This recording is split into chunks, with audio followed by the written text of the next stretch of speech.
Hello. This is Wednesday, September 4th at 7 p.m. This is the Committee of the Whole meeting for District 96 School Board. At this time, Margie, can you call the roll? Mr. Barsadi? Present. Mr. Hunt? Here. Ms. Kleiber? Here. Mr. Marhol? Here. Mr. Miller? Here. Mr. Muirhead? Here. Ms. Murphy? Here. Thank you. Okay, at this time we will have a welcome by Blythe Park School Principal Kesmira Gorman. Good evening, Board of Education. Welcome back to Blythe Park. Welcome to the 2019-20 school year. I feel like this is typical, right? That we always start our year here at Blythe. And so some of the information I share with you is typical of the beginning of the year. We had a wonderful meet and greet and first day of school with a lot of our parents and families in attendance. Our Blythe Park Bulldog made an appearance. It was just a real fun day for the students. We've been spending the past couple weeks just acclimating to a new school year and doing our baseline assessments, refamiliarizing our returning students, and welcoming a little bit more gently and nurturing with our new students who are just making friends and learning about life at Blythe. A couple of focal points for this school year. The staff and I last year started talking about creating more engaging and purposeful opportunities for students to come together and collaborate. And some of those were very straightforward solutions, as redesigning our classrooms and looking at furniture, how are we using it more intentionally, whether it was purchasing new furniture or just repurposing ours. We're creating more spaces right outside here. We're in the middle of creating another communal space, and we appreciate the carpeting in the auditorium, which actually looks lovely, and we'll also create opportunities for that. In more of a teaching and learning realm, or through a lens of that, we are in our second year where teachers have been working on SMART goals, and our focus has been engagement and collaboration and doing that, and that hasn't necessarily been the focal point for teachers when they create their SMART goals. It's for their own personal and professional growth. How are they impacting learning? But as I engage in conversations with the teachers, a lot of the conversations went that way. So I'm really excited for the teachers who they've signed up for various graduate courses. They're reading a variety of books, Teaching Like a Pirate, or working with students on things like mindfulness and anxiety, and helping them to, just acclimate to school and deal with just the day-to-day stresses that might come with being a student. So overall, it's been a really strong and positive start to the school year, and I'm happy that you're here with us tonight to help welcome us in. So welcome again. Thank you. Thank you. All right. Is there any public comment?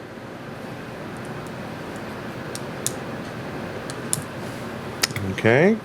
Are there any board member changes or additions to the agenda? Nope. Okay, then we will get to committee meetings. First is Education Committee. Okay, we're going to hear on Angela Dozel tonight. We have some special people here tonight. We're going to hear about three things: mentoring primarily, and I will say, having been a mentor and a mentee myself, it was one of the most important things that helped me as a teacher, and I can't wait to hear about what you're doing. And it sounds like a really smooth year. It's what I've been hearing around my building anyway, so take it away, please, Angela. Good evening. Yes, as Sherry said, we have a lot of great teachers here to be welcomed tonight. So we're going to jump right in, talk about mentoring and induction, talk about professional development, what we did over the summer, as well as what we'll be doing throughout the school year, and also talk about summer school and the successes that we had this past summer with that program. So we'll start with mentoring and induction. I want to welcome our newest District 96 staff members. Most of them are here. A couple had another commitment tonight, so they weren't able to make it. But when I introduce you, if you want to stand, just give a quick wave. We have Emma Capps, who's our social worker at Central. Christina Castaneda, who is the EL teacher at Hauser.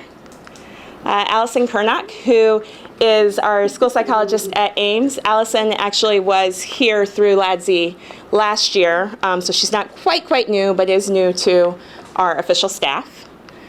Tracy Highland is a resource teacher at Blythe Park. Lauren Kilcommons was not able to make it tonight. She's a school psychologist at Hauser. Linnea Nemec is the band director at all the elementary schools. Rachel Pinta is our first grade teacher at Blythe Park, and also unable to make it tonight. And our second first grade teacher. So we have 2 first grades at Blythe Park. That's right. Yes, thank you. Sonia Rose teaches general music at Ames and Blythe Park. Ariel Schillitz teaches 3rd grade at Ames. And Catherine Wheeler is teaching 1st grade at Central. And Amelia Workman teaching 1st grade at Ames. So as you can see, we have quite a rounded group of teachers and staff members. And so what we did in August, we welcomed 11 new staff members. We had 3-day induction week, and we spent that time with some get-to-know-you activities so that we are working as a team. One of the neat things about being a new teacher is you come in with like a cohort of people, and it's nice to know those people in that cohort and travel with them through the years and just have that connection. So we've spent time in August working on that get to know you. We'll continue to do that throughout the year. We heard from Pam Shaw about special education. Don Tefano came and talked about technology hardware. Jason Smith and Sarah Hickey came and talked about the instructional part of technology. And Donna McLaughlin came and talked about human resources.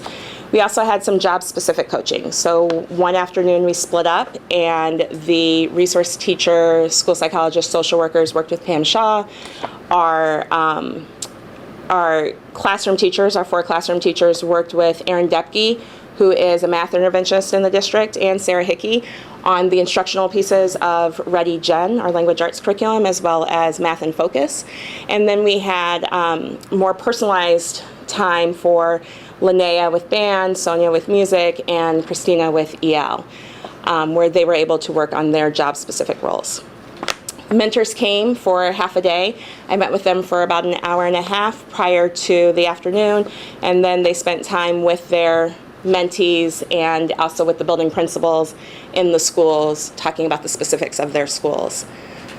So what we plan on doing throughout the year is I will have monthly meetings with the new teachers where we'll talk about what's happening, what's going well, what areas are their concerns, talking amongst each other so that they can see they're not alone in this process.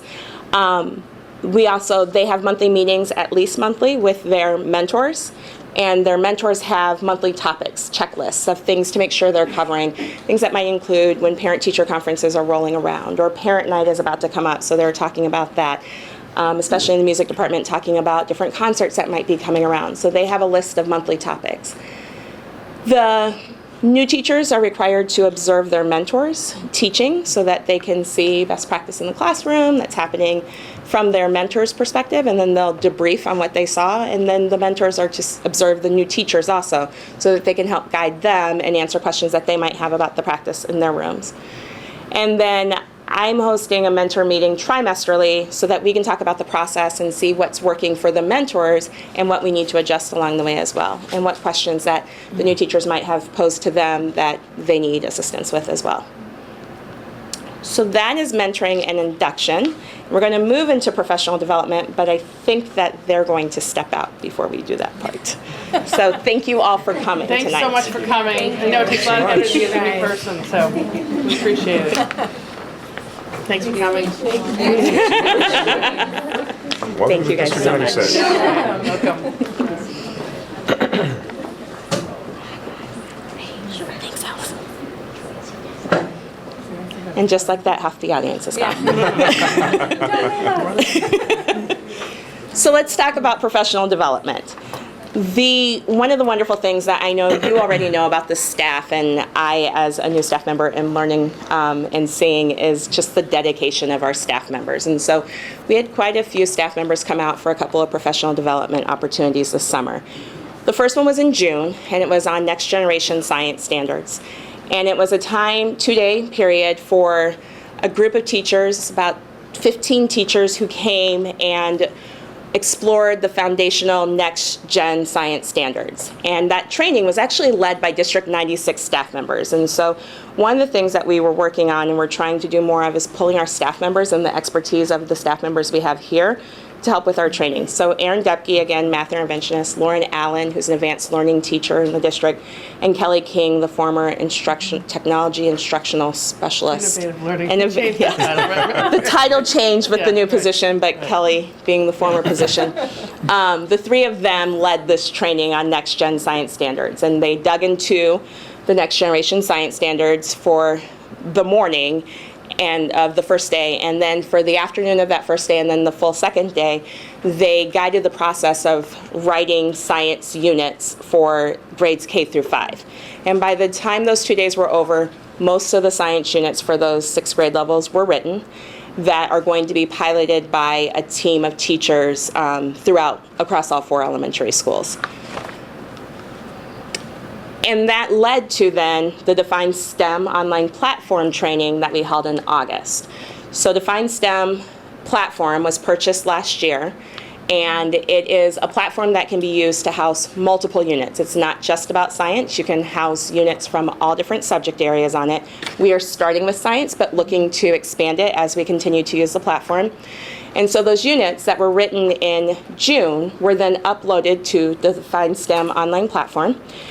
And we had training on how to use the platform. This platform provides teachers and students access to the next generation units of study that were created, where older students, the intermediate students, will be able to access it and use it to research different topics that are being studied in the units. They'll be able to use it to connect to videos about real life connections to the science units they're studying. And the younger students will have access to it, but will probably be more teacher directed. And it's housing the inquiry lessons that we have for science that they've created, and results in a product-based assessment. So some type of product will be created at the end of the lesson for the students to showcase their knowledge. And all of that is uploaded on the platform, and the training was on how to use the platform, as well as cleaning up some of the units that had been written in June. So 12 teachers were trained in August on the Define STEM online platform. We're going to work throughout this year to train the remaining teachers, and there's also a couple of professional development days built into the spring to come back to those early implementers to talk about what has been working through the year and what changes or adjustments need to be made.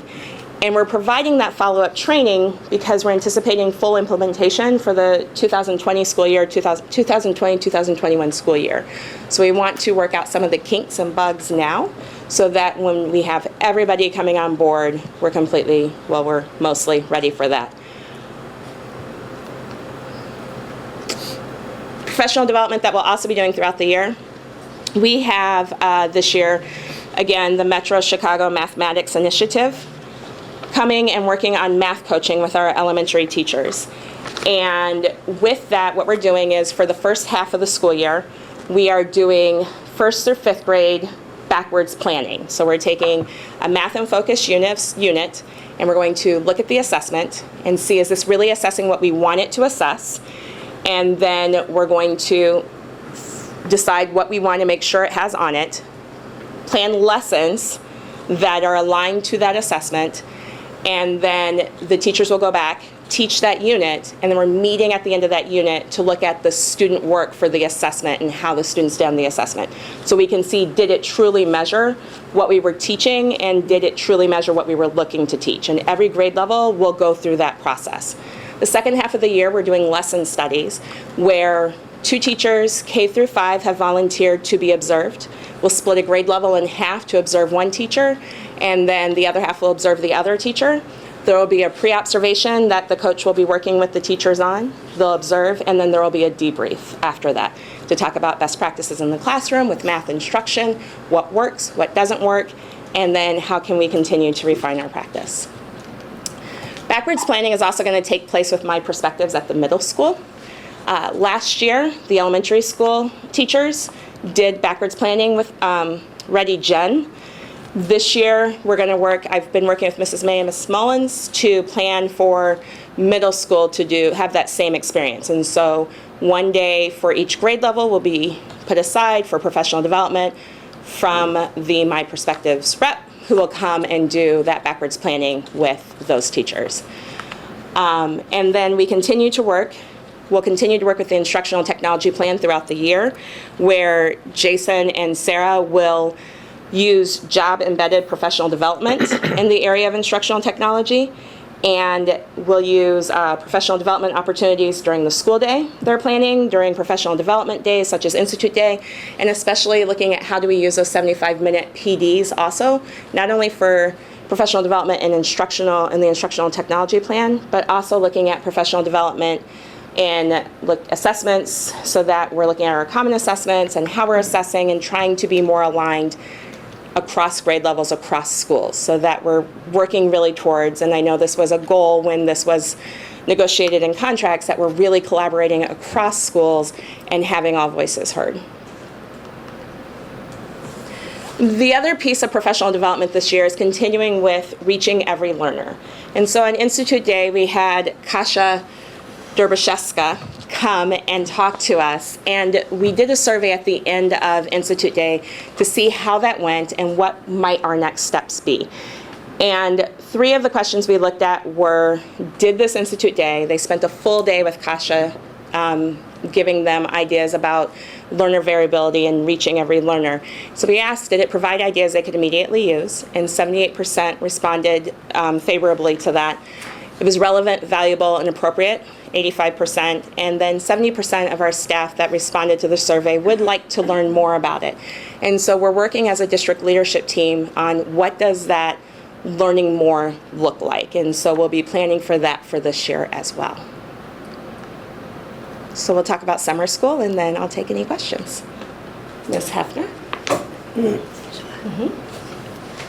As Angela said, our staff is just, their dedication makes all of this possible. We have an amazing staff. And the same is true with summer school. Our highlights this year in summer school was that we again increased overall student enrollment. We added some new enrichment classes to address the more sides of the learners, to give them more exposure to a variety of content areas. We employed 17 teachers and 3 paraprofessionals this year, and in collaboration with technology and the business office, we were able to utilize Pushcoin for online payments, which in the future will definitely streamline registration. So it was fun to use, nice to use that new technology, and very convenient for families. The enrichment classes that we offered this year, the ones in bold, are new. Taste of Technology was a new class. Soccer Skills and Strategies for our kindergarten through 2nd graders. Urban Horticulture and Little Green Sprouts. Picture Books and More, and then Mindfulness were all new classes. The returning classes were Exploring Eric Carle, an author study, Sports and Stories, Coding for Kids, Creative Writing, Science Explorers, Drama and Improv, Chicago Comes Alive, Robotics, and Transition to Kindergarten. So we have such a nice variety of classes for all levels of learners in District 96. Those are our enrichment classes. Our skill building classes, the math and reading, continue as well based on identified student need through our MTSS process. And we were able to target learners differently, group them by need from the FastBridge data and the MAP data. We use that to target and build classes based on that. So our enrollment comparison, I'm really proud of this. You can see that in 2019, we had 537 student seats. Okay, those are the number of people, bodies in chairs in classes. We had 118 skill building children in seats, and then 419 enrichment. And that has increased from 2015, we had 131 total. So that's increased every year, 131, 283, 261, 400, and then 537. So we did have a dip from 216 to 217. But otherwise, to go from 131 student seats to 537 seats, I'm really proud of that impact and the opportunities it's given our students. So, and the classes, I've included some pictures so that you can see in the upper left-hand corner. I don't know how to use the Oh, there it is. This class here was our creative writing class. Down here was urban horticulture. They're dissecting a daylily, or a daffodil. I think it's a daffodil.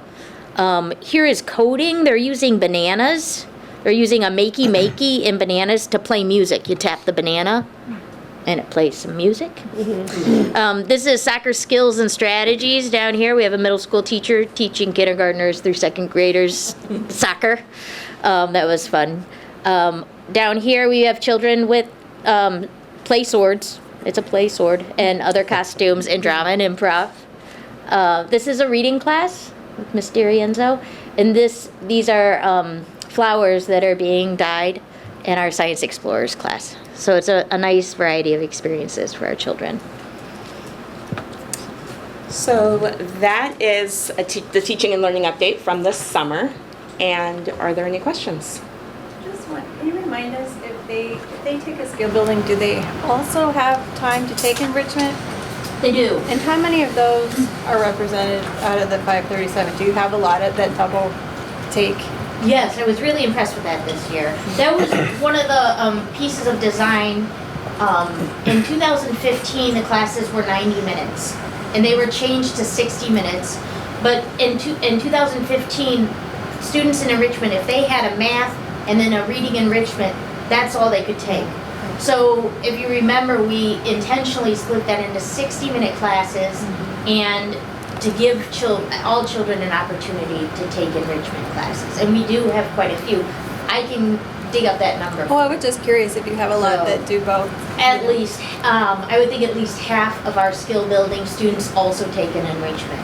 And sometimes that's, families also take advantage of it. If one child is in a skill building class, they'll put another child in an enrichment so they can attend school together.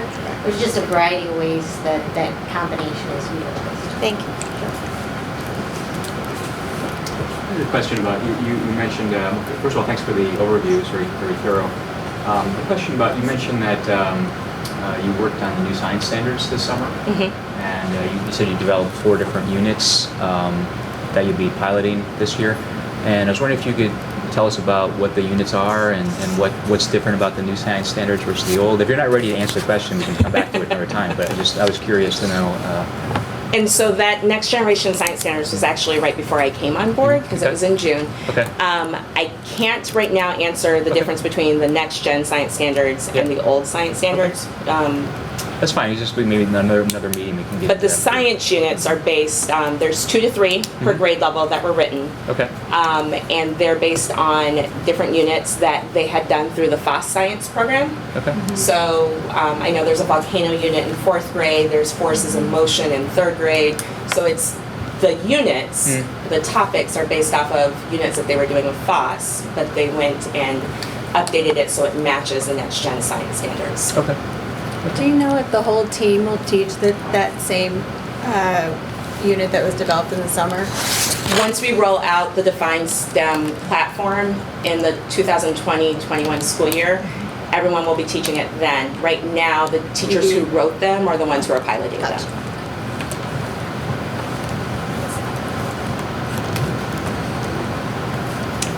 I had a question, though. Oh, I'm sorry, Sherry. Oh, no, go ahead. That was the answer to my question. Okay. I had a question. Let's see. So Sherry and Linda and I we were at the Institute Day. I think we all had to duck out though, right as the guest speaker was starting. It was really looked like it was a start of a great presentation. I don't know if there's any way to briefly summarize or any of the main touch points of what she had to say or what she had to give for folks that day. So I will briefly summarize, and then Dr. Ryan Toy can jump in if she feels that there's something that needs to be added.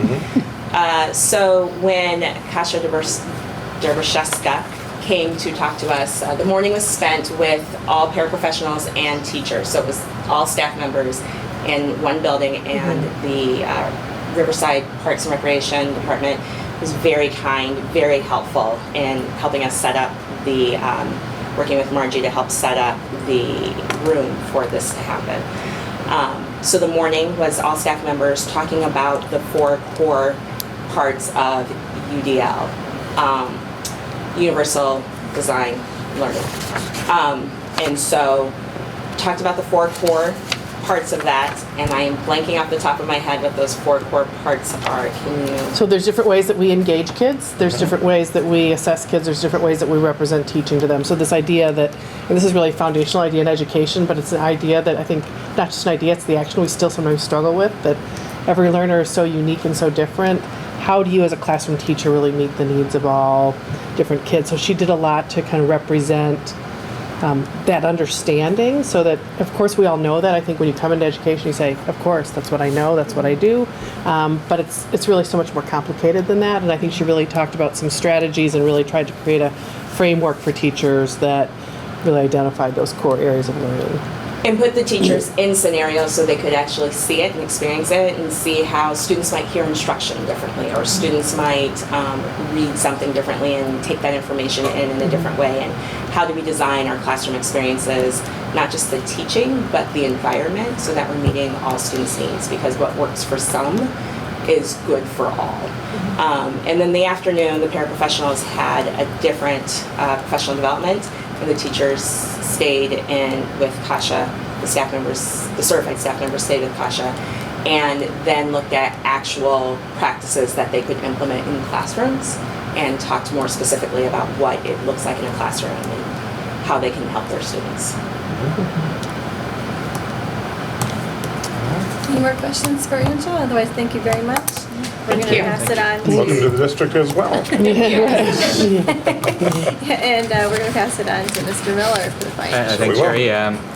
So we have one item on the Finance Committee agenda, which is the 2019-2020 budget, which we will need to vote on at the next business meeting. So Mr. Fitton will tell us about the budget. Thanks. The FY20 tentative budget in your packet. There are no changes since the last meeting. But I did add a table on page 2 so you could see, we talk a lot about operating funds, so I wanted to add so you could see how it looks like we're adding the fund balance and operating funds, well, we are, but there's more spending, and we're spending it in to pay off 2011 debt certificates. So our non-operating is going to be overspent by 1.6 million, although our everyday operations are adding to fund balance. So in that non-operating, it's primarily, there's about $500,000 going towards pre-construction costs and 1.1 million towards paying off those debt certificates. And we have 3 more years to pay. So our balance is about 3.3 million, but those have been all included in our projections that we go over a couple times a year. Any questions on the materials? Thank you for putting this table in. I think it helps to clarify the overall picture. Sure. Thanks. All right, thank you. Thank you. So I think that's it for finance. So. You didn't use your 30 minutes. Do you want to keep talking? That's right. Well, on to policy. If, David, are you able to speak about policy? I'm worried his connection is, oh. I'm sorry, policy, sir. I'm sorry, I'm having a hard time hearing you, so I didn't know if you could hear that. I apologize for that. Can you hear me okay? Sort of. Kind of. Barely. I'll try to reiterate once you share. Okay. So, Martha and I met discussed policy. We got feedback from our attorneys on the policy was specifically the class size, 6 days, qualification, and communications running board, and public comment. We also had a draft letter, which I thought was very appropriate to the IASC regarding policy 2.22 regarding voting procedures. So with that, Martha, do you want to add anything that I can't be heard as well, or is there any comment on that? Push past the second one. So I think people heard David, so just in the order in terms of how it's on the agenda, one is the draft letter to the IASB. So the board's probably had an opportunity to look at that, and the question would be if people are comfortable with that letter and wanting to sign off and send that on to the IASB. And this speaks about the voting, which is identified in school code. But I know that this has represented a question for some board members around having a quorum present. The voting is a simple majority. So when you have the example there that's listed of 2 voted aye, 1 voted no, and 3 abstained, the motion was passed. And just inquiring about, is that typical, or is there any other method that could be explored? Are people comfortable with that? I'm comfortable with that. Fine with the way it's written, but are we asking, I know there was a bunch of debate last time around wanting to potentially change that. Are we going to ask them whether or not that's something that they're pursuing or we could be pursued or anything like that? Because I could just see the response being no and no. Yeah, no, and to be really honest, that's the feedback we have. Sort of the other kind of legal feedback we have is that this is based on school code language, so it's likely that it wouldn't be modifiable, but I think it's a way of expressing some concern with how, again, in a unique way, a vote could pass without a sense that it's fully supported. So I think it is this inquiry. I think, Wesley, to your point, I think it's very possible we could get that. This has come up before, and the answer is represented in school code. My policy is that it's really not representative of our democratic process, and that it also goes against a lot of the wishes that goes against it. It's different than pretty much what our other government bodies, especially state legislature, federal government, how they run their meetings and how they conduct their voting. So I think that my concern is that the school board here needs to be an outlier in how it's run in other branches of our government. I guess more what I was thinking is, so if they just respond back and say no, is there other action that we want to take, or is there further clarification that we want to ask in this letter? I'm fine with the way that it's written. I was just curious, like, when we get a response, do we plan on taking another action on it, or something that could be added in just for that level of clarity that we want to do something with it, or just send this off and see what comes back and take it from there? I suppose we'll have to see what the response is, or what the text of the response comes back. Given the status of this and that it's backed by law and not really a changeable policy, I would be hesitant to pursue this any further than anything that would require expenditure or employing a lawyer to clarify things or to draft any further documentation around it. But again, we'll have to see what the response comes back as. And sometimes it's that accumulation of potentially questions or concerns that if they're getting that concern from other districts, does it at some point have an impact? Even if not immediate. The next one is the class size policy. So this represents a fairly significant change in terms of our policy language. I use the WSCA, the West Suburban Consortium for Academic Excellence. It's the 15 districts essentially in our region that we use as comparables for a number of things. I looked at their class size policies, and it's interesting, many districts name, in their policy they say the superintendent will assign students to classes. This, we know we wanted more detail as we're moving from a policy that would have firm numbers, even though it also then talks about the board has the opportunity to waive those numbers, that this speaks to, I think, a process around the instructional needs, space constraints, and prudent fiscal management as the factors that go into making determinations about class size.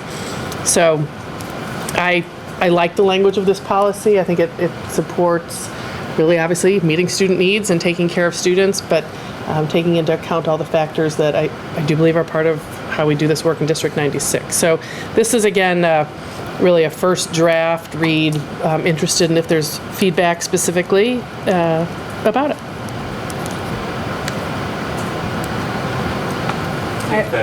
Will you go first? Mine's so minor, please. It's really minor too. I think it looks good. The only question I have is, should we say something about the goal of equalizing class sizes across schools. Now, obviously, never going to be possible to do that exactly, but certainly we can consider expressing that as a district goal. We want to have roughly comparable class sizes at different schools. I see your point, but I think it ends up going up against the flexible boundaries and trying to see how those two, interrelate. I mean, because we know that if you're on the edges or I think it's a challenge. It's certainly a challenge, but I guess the question is more, right, it's not going to be possible to ever do it exactly because Right. you have random kids coming in at different times, or dropping out. My question is more, should we explicitly state that as a goal? To say, along with the other goals that Martha's listed here. She's listed several different goals, space constraints and prudent fiscal management. Should we also say something to the effect of trying to equalize class sizes to the extent possible? I'd almost rather see that in the flexible boundaries policy, because that's really where Kind of you is there start in a way, isn't pushing it? Yeah. students from near their walkable school to Yep. potentially further away. So this will ride along with that student assignment exhibit? They're hand in hand. Right, and so that that's- student assignment, that's why I was just trying to pull that up, and I can bring that up and put the two side by side. Yeah, that would be helpful to see them together. Yeah, because that one talks about using the, objective, unbiased process that looks at schools' capacity, balance. Let me pull that language up. I think it was in our last meeting agenda.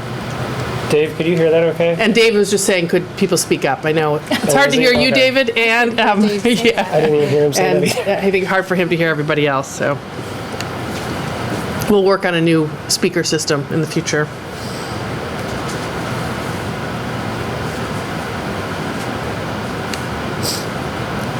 I'm just curious, have you heard anything from the teachers? Yeah, no, I can see your Martha and Wesley and Joel, but I haven't read the full email. I was just going to ask, have you heard from any of the teachers about how they feel about their size policy? No, and what I will say is interesting about this year is there's been very little discussion about class size, which I think is a good thing. I know there's excitement here genuinely about having the additional first grade and the second kindergarten section, and we did some adjustments. I would call them relatively minor adjustments in staffing, and we're off to a really smooth and solid start.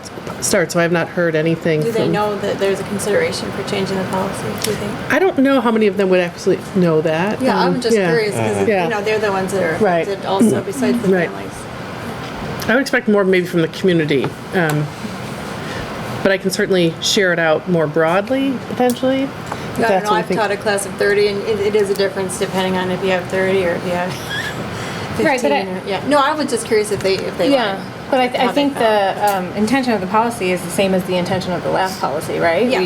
We feel that small class sizes are, we're not going to create elementary class sizes of 30. That's not the idea. It's the matter of the process. I think this policy more reflects the current process and the restraints we have, so. Except for the equalizing, that's something that we'll have to talk about, like what Jeff was saying. That's not currently reflected.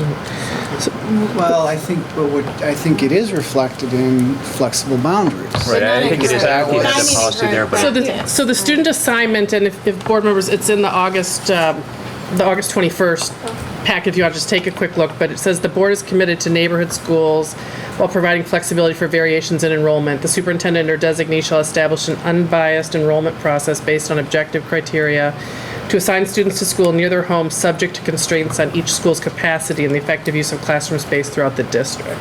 I mean, they go hand in hand. Which sort of, to me, implies balance as best we can.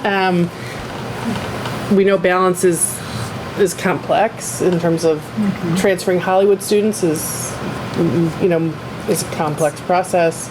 I was going to mention my only concern with if we're talking about equalizing class sizes is Hollywood sometimes doesn't come out that way.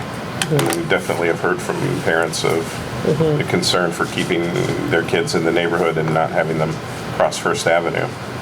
Well, and that's where I think it comes to a head is we have a challenge of keeping close to the school or staying in the neighborhood and also keeping class sizes low, and it ends up being a unique situation where it's directly dependent on who's living where, and that's something we don't have control over.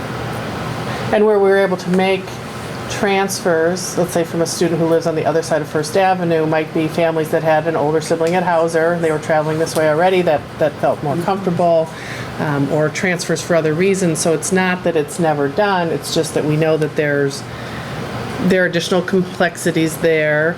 We did modify the staffing pattern, though. We added an additional paraprofessional just for enrollment this year at Hollywood, and that's a conversation that, you know, I continue to have with Kim as the principal there in terms of making sure that they have all the right reading and math and advanced learners and special education supports, et cetera. So I think that's, you know, to me, and I know I've shared that before, that really is the important thing, is to make sure we have all the right support services so that all the needs of the children are being met.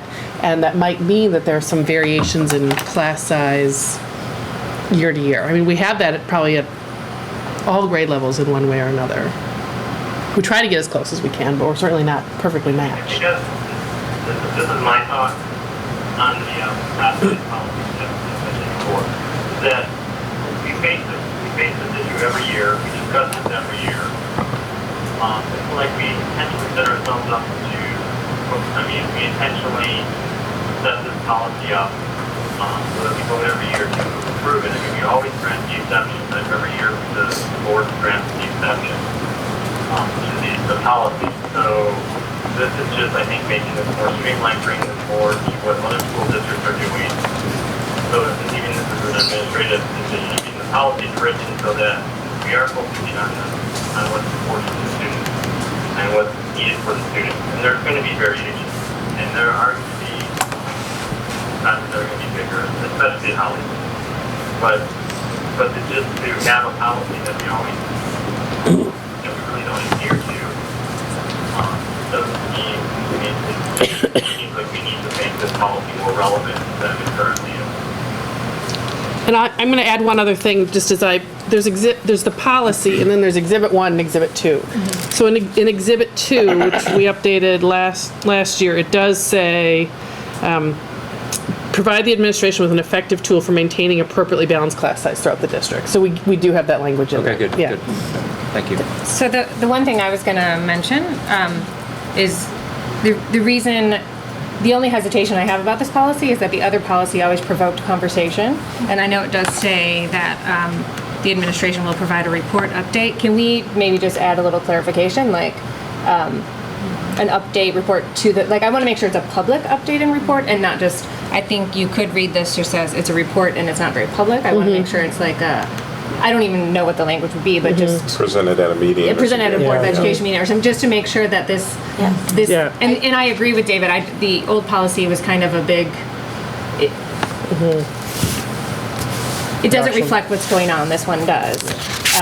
But I just want to make sure we're still having this conversation, because in our school district where we are space constrained and have a growing population is a conversation I want to make sure we keep having. Yeah. Right, so it says the administration will provide a report/update on class sizes twice per academic year, which is twice per academic year at a public board meeting. Something like that.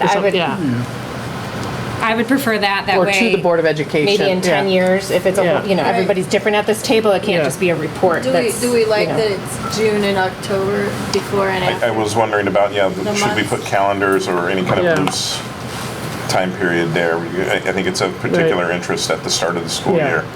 Yeah, I want, actually, thank you for continuing to think about this with me. I wonder if September is really the better than the October, because that's Seems really. a little bit late in October, and Yeah. they're already, They're already in the class, I mean, I apologize for the answer your conversation, but we do have, in the policy, we do have the administration providing an update, so we could have a discussion. Right, we're saying to make it clear, to make the update clear that it's to the Board of Education at a public meeting. So that it's not just, this says right now, we'll provide an update. It doesn't really say to whom, so that could be, again, for the policy to be clear to any reader. I think that makes sense to say to the Board of Education. I think Linda's point is a good one. I like that. The only thing I would sort of add to that is that I think you give us updates on the enrollment more than twice. That is to say, we get some indication in Monthly. June, right? Right. We kind of have a sense, and then Yeah. there's a second one in July, and then you gave us one in August, and then one in September. So I wouldn't want to read this as saying we go from 4 to 2. We would still, Oh, because yeah, we still no. want to have No, like, absolutely. as we get Right. closer to the start of the school Yeah. year, we want to hear regularly. Yeah. I assume we want to hear regularly Yeah. about this, right? And really, you get an enrollment update every month. Right. We don't Yes. necessarily discuss it, but it's always an Which is informational really item. helpful Yeah. to see it change, actually. Yeah. So the administration will provide a report update on class sizes at least twice per academic year to the Periodically, board. maybe Yeah. periodically, and leave it a little bit open, Yeah. but with the understanding that we, Yeah, I don't have a thought on that. I just want to make sure it's a public conversation. right. Sure. Yes, and I think, I just will reiterate, I think October's a little late. I'm fine with that. So I'll make those changes. We'll change the months. We'll clarify that the report is to the Board of Education at a public meeting, and bring it forward then at the September meeting. And if we have more tweaks or revisions needed, we can continue to think about it. Otherwise, we would potentially adopt it at the September regular meeting. So there's an E1 and an E2, and they're together, we just don't see them tonight, but Right. they're There's a together policy and under an the E1 and policy, E2, so there's really three, sort of Right. 3 pages, so to speak, or 3 Yeah. components. So they, in my opinion, they have to stay Yeah. the way they Yeah. are in tandem, otherwise it doesn't Right. make sense Yeah. without the boundaries. Right. We'll put them all together at the September 18th meeting. The next one, David, is the sick days, vacation, holidays, and leaves. So I never know if we're losing our connection. So the one thing that we had talked about at the last meeting was, as part of this policy, where much of it talks about the applicable collective bargaining agreement, we talked about the 12-month employees that are not part of the collective bargaining agreement, nor are they administrators, and that group of employees has not had vacation days in the first year of employment. So the revision to the policy was 2 months after the date of hire, through the end of year 2, there would be an allocation of 10 days per year of vacation. I mean, barring any performance issues, I suppose. I mean, I would assume you guys would handle that if there's an issue with any hiring. Right. And that's, I know we talked about the first year being considered kind of a probationary period, even though it's not maybe formally identified as that. That was perhaps, trying to search for why this policy, or where the origin of it was. And in talking with our attorney, this idea of sort of 2 months after. So a new employee would have 2 months. It also was a sort of a tidy way, real honestly, to make the 10 days fit. So you'd accrue a day, a month after the first 2 months.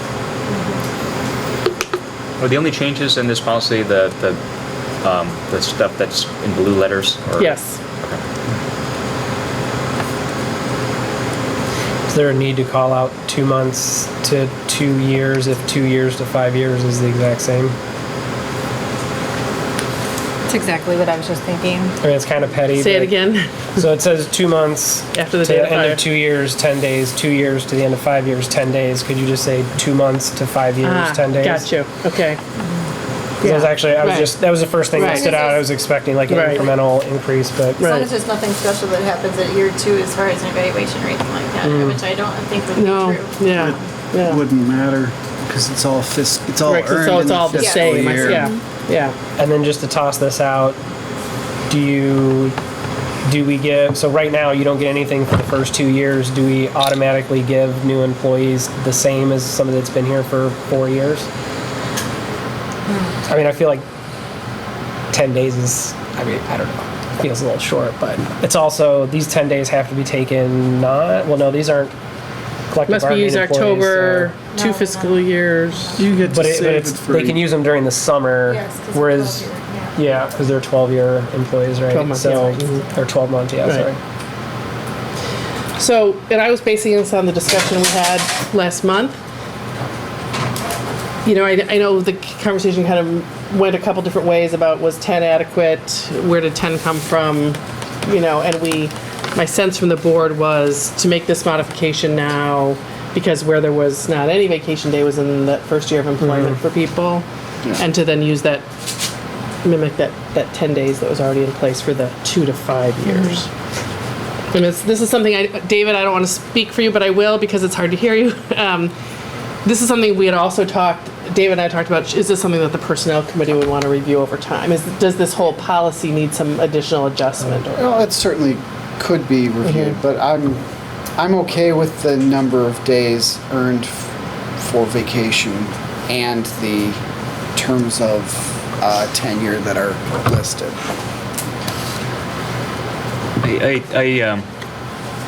I think I take Wesley's point on this, that if you sort of come in on year 1 and you get 10 days and you're still at year 4 and you get 10 days, it seems like you haven't really gone very far. And the other thing I sort of firmly believe is that no one can work consistently at a high level for 50 weeks out of the year. That's just not possible. It's not possible.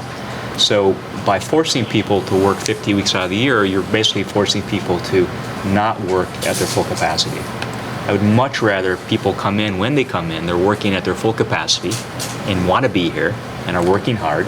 And it's also an attractive way to attract good people is if you give them a more generous vacation policy. So I don't think you pay anything because I don't think people are able to work consistently at a high rate. So I would be inclined to take you up on that suggestion, just have the committee look at this. I agree. I 100% agree with I'll be honest, this is identical. This is exactly identical to what my company has. Is it really? Yeah, I think it's not like it's not standard. I take very agree. few issues with what we have here. I mean, you earn more days as you are. Well, then the two of you being on the personnel committee are We'll have a perfect. good, we are going to have a great conversation. So it is. And then my only other comment for this is Thanksgiving Day, but not the day after Thanksgiving, which is always going to be a Friday. Is that normal or?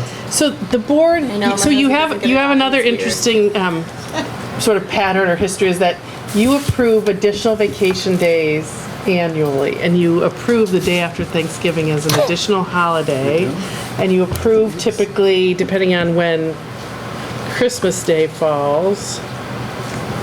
Yeah, because this year it was weird that 4th of July was a Thursday. So for the first time in the 12 years I've been in my company, they actually shut the entire company down, U.S. operations, the day after because. Kind of to just what nobody's paying attention. Yeah, half the people are going to take the day off Yeah. anyway. Nobody really wants to be there. But that was more of it happened to fall on that calendar, whereas Thanksgiving Day is always a Thursday, and how many people really want to come back on a Friday? I didn't realize we always approved that, but I guess to there's the an class approval- size policy, if we're always going to do it, should we just embed it in here? Sure. I mean, again, should we look at that? Should the personnel committee look at that? Look at it. Do some comparison to other school Yeah, think districts. about. Because teachers have it off, right? Because Teachers have it off, the right. school's out Right. that entire week. So. Yeah, and we do seem to have a long history, but it's a history that I adopted or inherited about, there's an approval of vacation days for 12-month employees that happens annually. And it's always the additional day of Thanksgiving, and there seems to be 1 or 2 additional days around the winter holiday, like New Year's Eve day and New Year's Day, or Christmas So Eve if day and people are Christmas coming Day. in on Friday after Thanksgiving in your office, what are they doing? Their normal work? They are. So, I mean, the district office, but it's, No, I'm again, just curious because Yeah. no one's at school. What are they working Right, on? right. Other than Right. maintenance of the normal kind of procedure. yeah. Jim could probably speak to that best. I mean, it's a lot of the finance facilities operations work that's going on, so. Are people in the buildings doing, I know they do maintenance and stuff when the Yeah. kids are out and things. And that is the one thing that we've talked about just briefly, and I think it's worthy of more discussion, is that the time when children are away is also a perfect time, particularly Get for our into the custodians, classrooms, to get work done. So I want to be, I want to be clear to all employee groups what the expectations are. Well, and administrative items aren't necessarily related to whether or not there's kids in the building or not. I mean, payroll and Yeah, it depends. monitoring insurance policies and everything else have very little to do with presence of the students. Well, I think we should move this policy forward as is, and then Let pass them it to tweak the it, personnel bring it back. committee moving forward. 'Cause Consider I it. don't think we want to make any of those decisions. No. Right. So now we would have a policy that's updated, and then we could continue to think about Yeah. future updates. Okay. I agree. That there's one question is on just a minor question on the formatting here. Are these all these sections in bold print? Or is that just for? That's not how it is in the policy. Is it these bold statements here? please refer to the applicable collective bargaining agreement. It is. It is how it looks in the some policy. reason for that? Because that's where all of those are negotiated?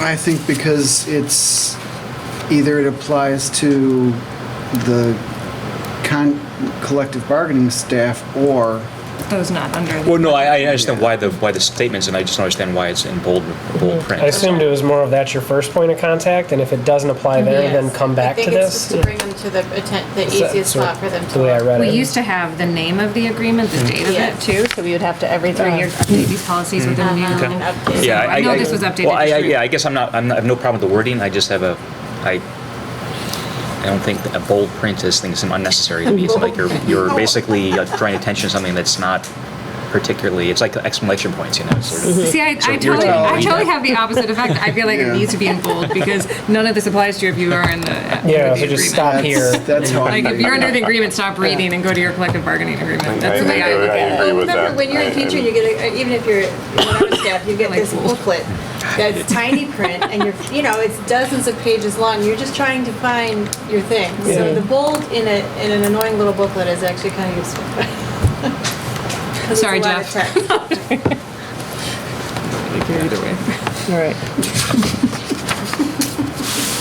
So the next three policies, the 2:110, 2:140, and 2:230, are all policies that had recommended revisions from press, and there was some dissatisfaction with those based on board discussion at our last meeting. So I would describe all of these as kind of cleaning up or tightening up language. But for people to take a look at 2:110, which is the qualifications, terms, and duties of board officers. And this board is perhaps not that unique, but we have a president, a vice president, and a board secretary. And then we have a secretary to the Board of Education, who's Margie. So we wanted to clarify that in policy. So that's what this language represents.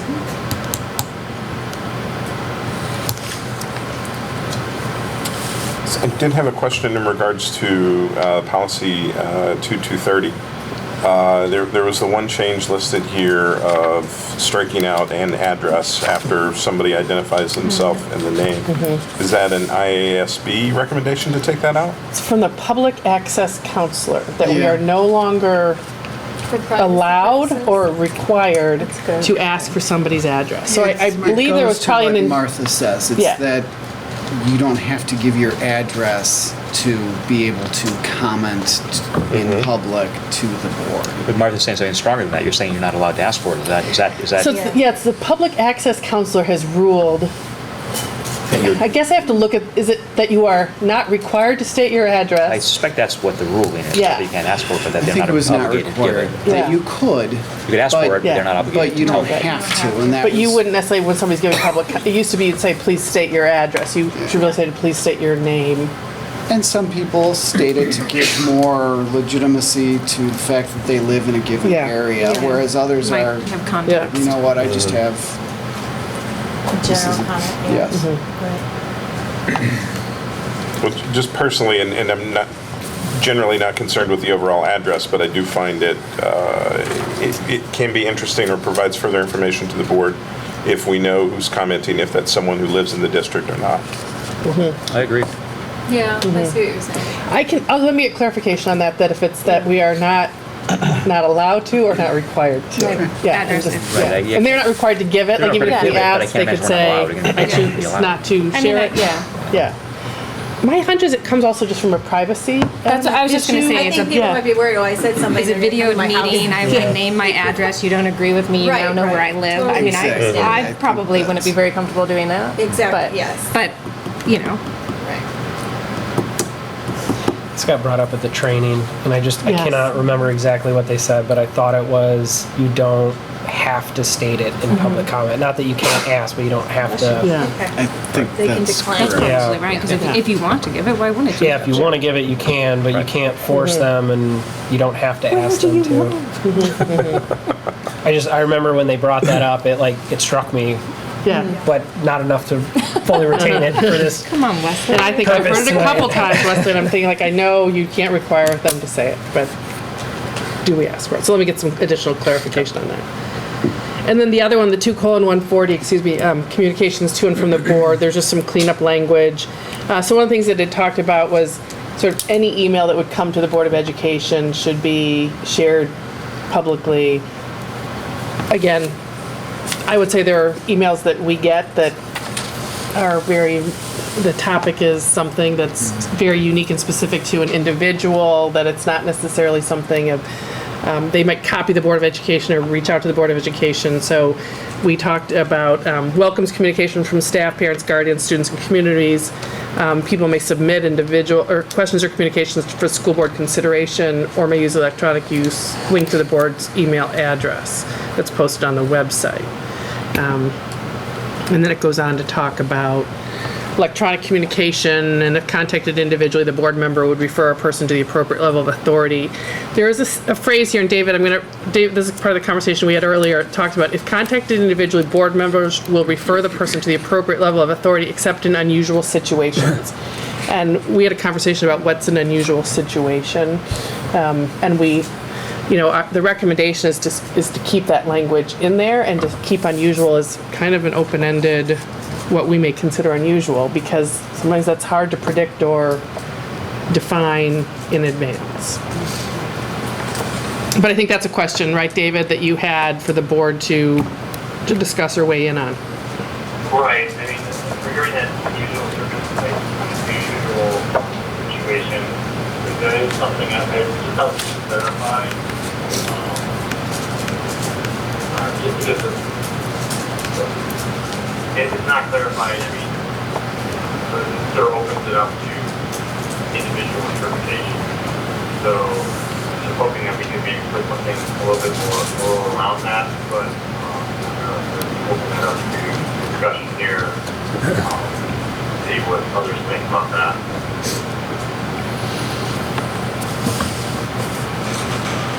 I would wonder, has there ever been an incident in in recent memory where this has been an issue?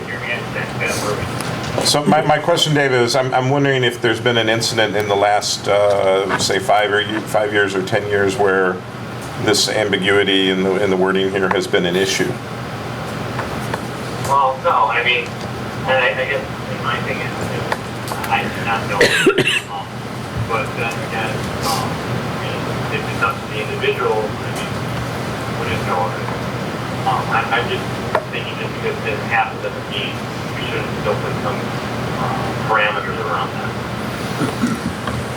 I guess my concern with defining these things too closely, particularly something that's an unusual situation, that it's hard to anticipate what it might be. If we define things too closely, we might find ourselves revising this quite often. Or we might find ourselves in a situation where something unanticipated.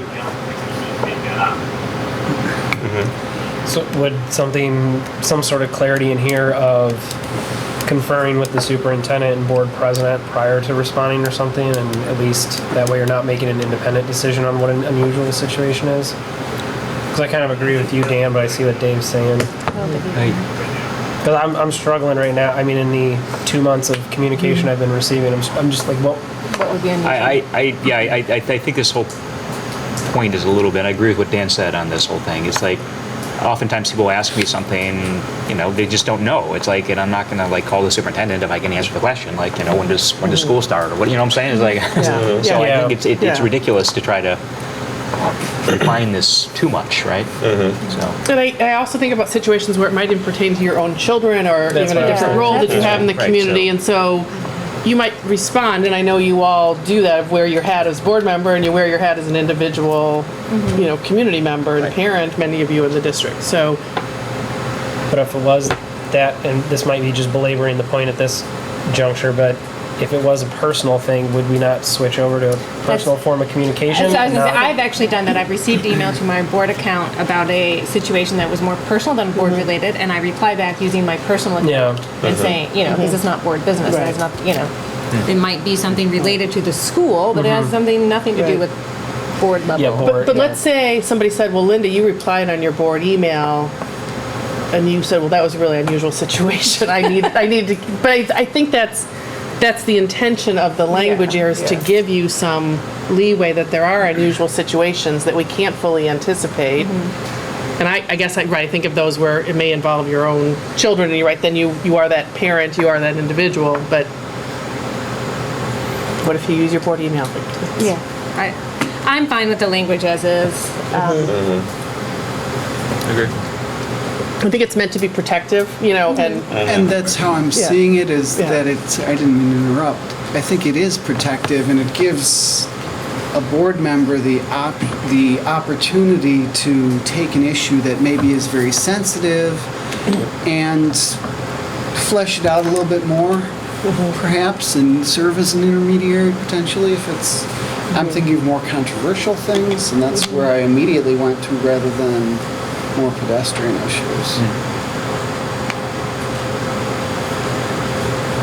So is there more consensus to keep unusual in, or as opposed to search for a different word or take it out? Keep it in. I think it's Personally fine. okay with the way that it is, but I'm open to All right, that's 5. others. Sure. Okay. I just counted that verbally. That was 5. Boy, Linda is just like, Move right along. Yes. move this along. So that's really then all those, the what I call the 2 policies related to board communication, board members, and comments at board meetings. So that's all of our policies, David. Yeah. Any other questions about any of them, or any other additional comments? From a public comment. Nope. No. Nope. No, I think we talked, we kind of just skipped ahead and talked about that. All right. So let's see. So next is the Facilities Committee. We have not done anything significant since the last meeting, but there is a meeting on September 12th for facilities in general. That's in the morning. And then on October 3rd, Jim and Vistara have set up a date to interview potential construction management firms. And after they've been vetted by Ramesh. And Joel will sit on that interview committee. And then the other thing I just wanted to, just for the record, we still do not have a public forum date set up with the Hollywood Citizens Association or just as the district. I did get some legal advice on setting that up as a special meeting that would then give the board an opportunity, if you chose to comment or participate more actively. If we're posting as a special meeting, that opportunity is there. But really seeing it as a kind of an administratively facilitated meeting with the board present, but with the board having that opportunity to discuss, confer, comment. Still waiting on a date for that. I know the HCA had indicated that they would be back in touch with us after the Labor Day holiday. So I'm hoping to hear from them sometime soon. It just appears that that side of the world is moving along slowly. But it's moving in limited fashion. So, Dave, the more I've thought about that, I do like the idea of it being a special meeting just in case we want to ask questions or clarify or whatever. But when we market that, can we make it clear that it's a special meeting to host a town hall to directly engage the board? Just that way, if people read special meeting and they're like, oh, this is just me talking to a bunch of people, just that whole try to get the community wanting to come out and actually talk with us type thing. So we'll identify agenda items, which will be kind of giving a sort of a history of the Hollywood School and our goals around additions and separating play and parking, and probably kind of a review of our long-range facility goals, and then some opportunity for discussion, talk about some of our proposed design ideas, and then opportunity for discussion. Right. So.